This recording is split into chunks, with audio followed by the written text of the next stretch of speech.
Welcome. So this is where we had left in the previous video, and in this we have this guy set up, and we have this paint volume set up, and we also had the projectiles. So if I play now, and if I start shooting, so it shoots, and if I hit shift, he crouches, and when I hit alt, he starts sprinting.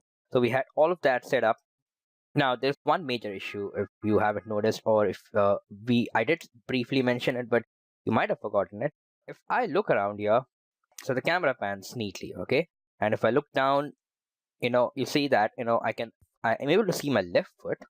And if I again look around, gun follows along with the camera. But if I look up, the gun stays there. What if I want to shoot up here? What if there's a target up here if I want to shoot? The gun does not follow. So, we have to carry the gun along with the camera when he looks up. Maybe not down, it's okay. But when you're fixing the up, it's also the down is going to be fixed, so no big issues there. I'm okay with that. But this is a must. We have to have the gun move up to this point, or till wherever the camera is able to, move up. So because realistically, you can take a gun and you can shoot all the way up here if you want to, and even up here. So beyond that, you might have to turn around and then do that. But this has to be fixed. So in this video, we'll try and fix that. So in order to accomplish this, the first thing we have to do is we have to focus on the animation blueprint.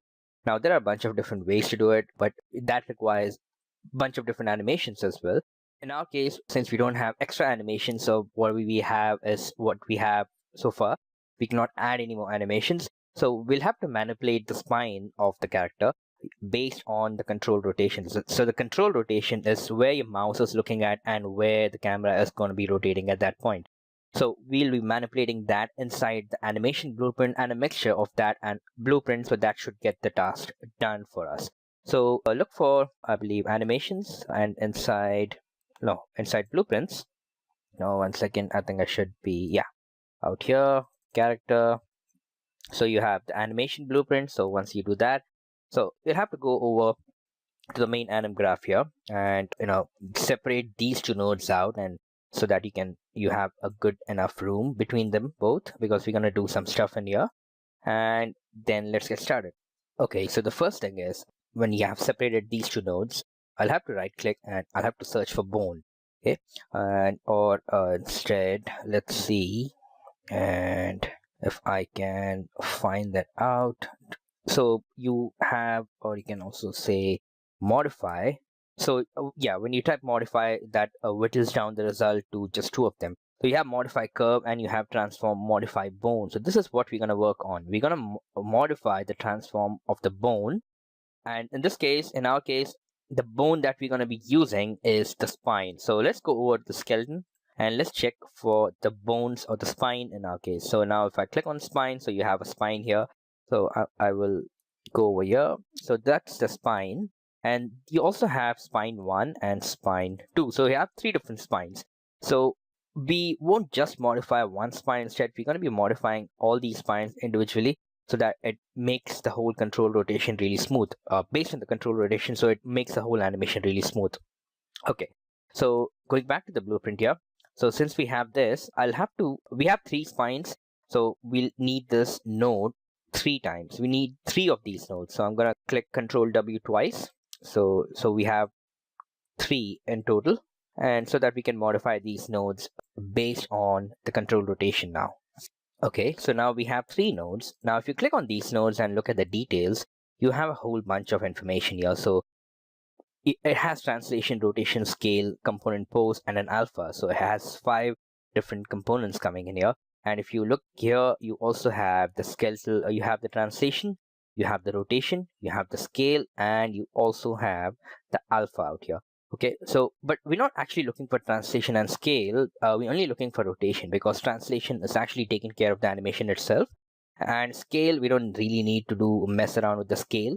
So with that node clicked, we'll just turn off translation. We don't need that. And we'll also turn off scale, and we'll also turn off alpha. Okay, so now we just left with rotation and the component pose. We'll have to do the same thing for the other 2 nodes as well. Get rid of translation, scale, and alpha. So we're left with rotation and the component pose. And the same out here, translation, scale and alpha, right? So, and also click on the node and for the rotation out here. So this is what the rotation looks like. It's divided into 3 individual components as usual. Now the rotation mode has to change because if you have it at ignore, it's not going to do anything at all. So the rotation mode from ignore, you have to change it to add to existing, and replace existing is what it's already has, and it's going to simply overwrite over it. In fact, I want to add it to whatever it's already existing, and that will get into the calculation of the rotation of the spine at that particular moment, and then you add the new values to it, and then it's simply going to do plus equals 1 and plus equals 1 sort of thing. So I'll just click on add to existing, and I'll do the same thing out here, add to existing and add to existing. And also, if you look at the rotation space, there is world space, component space, parent bone space, and bone space. Now we don't really have to play around with these spaces. It's at component space by default, and we'll keep it there, and it's going to work for us. Okay, so now we are ready to supply these nodes the bone that we need to work on. So it's right here under skeletal control, and the bone to modify. If you get this drop down, and you can see all the bones. Now we are looking for spine 1 and spine 2. That's why we have 3 different nodes here. The first one, I'm going to select spine. Okay.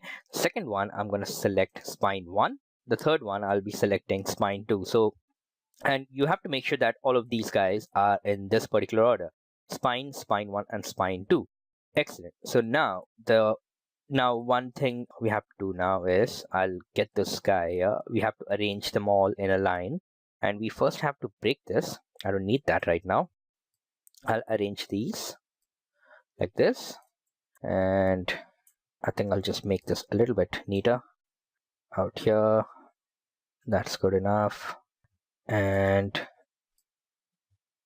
that's okay. Now this has to be connected to the bone spine first, and of course it's going to have this local to component converter.